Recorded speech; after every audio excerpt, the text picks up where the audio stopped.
और इंसाफ फराहम करें। और पाकिस्तान बार कौंसिल, तमाम बार कौंसिल से ये मैं मुतालबा करता हूं, गुजारिश करता हूं कि बराए मेहरबानी अब अगर सिर्फ करारदादों के ऊपर आप रहे तो ये हर एक के गले में यूं ही तौक आएगा और हर एक को यूं ही कॉलर से पकड़ा जाएगा। तो इसके ऊपर नोटिस लें और एक जारहाना, एक लायामल जो है वो अपनाएं और अपने कुलीग भाई को जो है छुड़वाने में पूरा रोल अदा करें और फिर फौर उनकी रिहाई जो है उसको यकीनी बनाएं।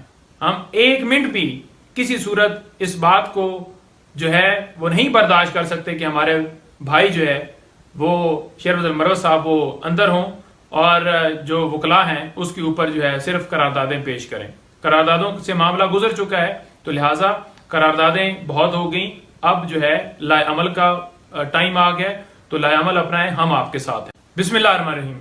साइफर केस की अडयाला जेल में समाअत है। जैसे तोशा खाना केस हंगामी बुनियादों के ऊपर चलाया गया उसी तरह से ये केस चलाया जा रहा है। हर रोज समाअत फिक्स कर दी जाती है। जैसा कि आपको पता है कि अदालत के पास सिर्फ लगता यही है कि सिर्फ ये एक केस ही है, सुबह से लेकर शाम तक वहां अदालत हो, अदालत को कोई मसला नहीं है और एक केस को चलाने के लिए ही पूरी हंगामी बुनियादों के ऊपर, जंगी बुनियादों के ऊपर यह कार्रवाई की जा रही है। अब इसके अंदर जो कार्रवाई हो रही है, थोड़ा सा उसका बैकग्राउंड बताना चाहूंगा कि साइफर केस के अंदर कोई हमें आइडिया नहीं था, छुपा के एफआईआर की गई, छुपा के गिरफ्तारी की गई, छुपा के रिमांड लिया गया। साइफर रूल्स जो हैं वो सीक्रेट हैं और साइफर जो है वो भी रिकॉर्ड के ऊपर मौजूद नहीं है और इसके साथ साथ और काफी ऐसी चीजें जो सारी छुपा कर ही की जा रही है। अब ट्रायल जो है वो भी छुपा के करने का इरादा अदालत ने कर दिया है। वो कैसे जी? अदालत ने कल हुक्म पास किया है कि साइफर केस में जो कार्रवाई होगी वो इन कैमरा होगी। इन कैमरा का मतलब यह है कि वहां पर सहाफियों की एक्सेस नहीं होगी, वकला की पहले भी महदूद एक्सेस थी, इसी तरह आम पब्लिक उसकी एक्सेस नहीं होगी। आम पब्लिक भी नामालूम लोग वहां पर बैठे होते थे, आपको पता है। तो ये इन कैमरा क्यों की जा रही है? इन कैमरा करने का मकसद ये है कि लोगों तक इस केस के असल हकायक ना पहुंच सकें और इसी वजह से अदालत ने हुक्म में यह भी लिखा है कि print media, electronic media, social media, कोई भी है अदालती कार्रवाई जो है वो वहां पर नशर नहीं करेगा, बात नहीं चलाएगा। तो मुकम्मल तौर पर पाकिस्तान में पाबंदी लग चुकी है। अदालत ने पाबंदी लगाई है इस केस में कि जनाब कोई भी कार्रवाई अगर चलाएगा तो उसके खिलाफ कार्रवाई होगी और डिपार्टमेंट्स को हदायत भी हुई है कि आप उनके खिलाफ कार्रवाई करें। तो मुझे बताएं कि आईने पाकिस्तान कहां है जो हर शख्स को फेयर ट्रायल का हक देता है? आर्टिकल 10A कहां है जो हर शख्स को कहता है कि हक दिया जाए, फेयर ट्रायल उसका हक है? लेकिन यहां पर फेयर ट्रायल की धज्जियां उड़ाई जा रही हैं, कोई फेयर ट्रायल नहीं दिया जा रहा। मैं बड़ा वाज़ेह कहना चाहता हूं कि साइफर केस के अंदर जब इस्लामाबाद हाई कोर्ट में मामला पहुंचा जमानत के हवाले से, तो वहां पर इतनी डिटेल से इस केस के बारे में डिस्कस हो चुका है कि एक एक पहलू हमारी तरफ से भी और दूसरी तरफ से भी डिस्कस हुए। जो तमाम मीडिया चैनल्स के ऊपर, इलेक्ट्रॉनिक मीडिया के ऊपर, प्रिंट मीडिया के ऊपर, सोशल मीडिया के ऊपर, हर जगह के ऊपर, डिजिटल मीडिया के ऊपर वो चला है। तो जब केस के तमाम हकायक ऑलरेडी चल चुके हैं तो फिर आज क्यों सीक्रेट कहा जा रहा है? और ये भी बताऊं कि जब ये कार्रवाई स्टार्ट की गई थी, अगर बैक पे जाएं जहां पर ये शहादतें भी हो चुकी थी इस केस के अंदर कुछ लोगों की हद तक, और वहां पर क्रॉस भी हो चुका था, तो उस वक्त भी कार्रवाई जो वहां की थी वो सारी शहादतों की वो चल चुकी है हर जगह के ऊपर।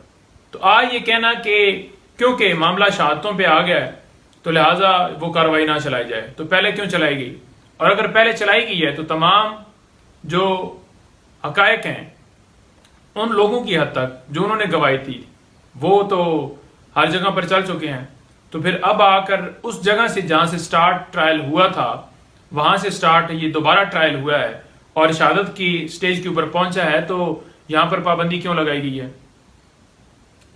क्यों इतना खौफ है? लोगों को पता चलना चाहिए ना कि कैसे साजिश हुई और कैसे इमरान खान साहब की हुकूमत को हटाया गया। ये बेसिकली मुल्क के खिलाफ साजिश थी ना, कि बाहर से डोनाल्ड लू साहब जनाब धमकी भेजते हैं कि इमरान खान साहब को वजीर आजम के ओहदे से हटा दिया जाए, और फौरन यहां पर जो लोग सहूलतकार बैठे हुए थे पीडीएम टोला, उन्होंने देरी नहीं लगाई और चंद दिनों में एक साजिश करके हुकूमत जो है इमरान खान साहब की हटा दी गई। और बजाय ये कि उनके ऊपर कार्रवाई की जाती जिन्होंने अमरीकी साजिश को अमली जामा पहनाया है, बल्कि इमरान खान साहब को अंदर डाल दिया गया। तो केस के रिलेटेड जो फैक्ट्स हैं, जो केस के हकायक हैं, जो केस के अंदर चल क्या रहा है, वो लोगों तक तो पहुंचना चाहिए। तो किस बात का खौफ है? अगर आप सच्चे हैं तो चलने देना। तो अगर आपने इन कैमरा यूं ही करके कार्रवाई करनी है और आप ये चाहते हैं कि जल्दी से जल्दी इस केस में सजा सुना दी जाए, तो मेरा ख्याल में फिर ये सारी कार्रवाई करने का भी फायदा नहीं है। फिर जो है प्रोसिक्यूशन अपना केस आपका ऑर्डर बनाकर लाती है और फैसला सुना दिया जाए कि आपको ये सजा दे दी गई है।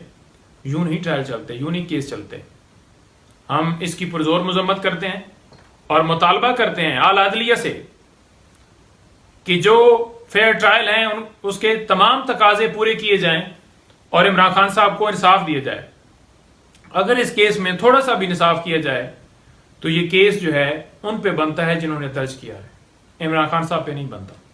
दूसरा, इमरान खान साहब की डिस्क्वालिफिकेशन के हवाले से लाहौर में आज केस की जो है वो समाअत है, और उसके साथ साथ जो ये समाअत है इलेक्शन कमीशन ने जो इमरान खान साहब को डिस्क्वालीफाई किया था, और दूसरी जो समाअत है वो ये है कि जो इंट्रा पार्टी इलेक्शन पीटीआई ने पहले 2022 में करवाए और फिर अभी दोबारा करवाया इलेक्शन कमीशन के हुक्म के ऊपर।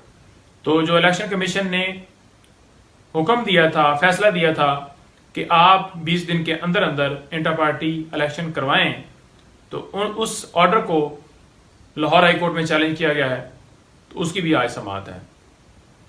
और उसके साथ साथ जैसा कि आपको पता है कि 2 दिन का रिमांड जो है वो इमरान खान साहब का नैब तोशाखाना केस के अंदर दिया गया है, तो उसकी कल समाअत होगी। और लास्ट में ये कहूंगा, क्योंकि तफसीलात खान साहब के केस के हवाले से मैंने मुकम्मल की, कि शेर अफजल मरवत साहब की गिरफ्तारी जो है वो गिरफ्तारी नहीं, वो अगवा था। जैसे वो वहां पर उन्होंने वो लाहौर हाई कोर्ट में गए और वहां से निकले थे और फौरन वहां पर पुलिस की वर्दियों में या जो भी नामालूम लोग थे, उन्होंने जिस तरह से बगैर वारंट दिखाए, बगैर कोई एफआईआर दिखाए, क्योंकि उनकी जमानत तमाम केसेस में ऑलरेडी हो चुकी थी, तो सीनियर वकील को यूं इस तरह से जिस तरह से वो पकड़ कर ले गए कॉलर से, और जिस तरह से उनको 3 MPU के तहत नजरबंद किया गया है, हम पुरजोर मजम्मत करते हैं और आला अदलिया से यही गुजारिश करते हैं कि आप अपनी आईनी जिम्मेदारियां निभाएं। आप सिर्फ लफ्जों की हद तक ये ना कहें कि हम आईनी जिम्मेदारियां निभा रहे हैं।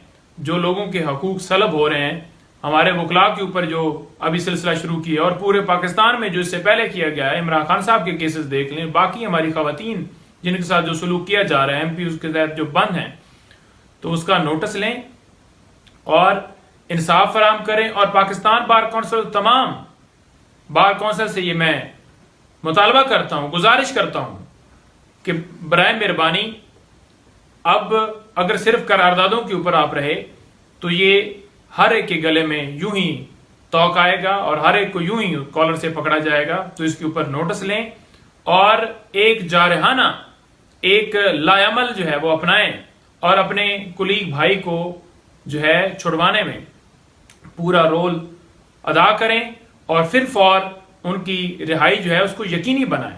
हम 1 मिनट भी किसी सूरत इस बात को जो है वो नहीं बर्दाश्त कर सकते कि हमारे भाई जो है वो शेर अफजल मरवत साहब वो अंदर हों और जो वकला हैं उसके ऊपर जो है सिर्फ करारदादें पेश करें। करारदादों से मामला गुजर चुका है, तो लिहाजा करारदादें बहुत हो गई, अब जो है लाए अमल का टाइम आ गया, तो लाए अमल अपनाएं हम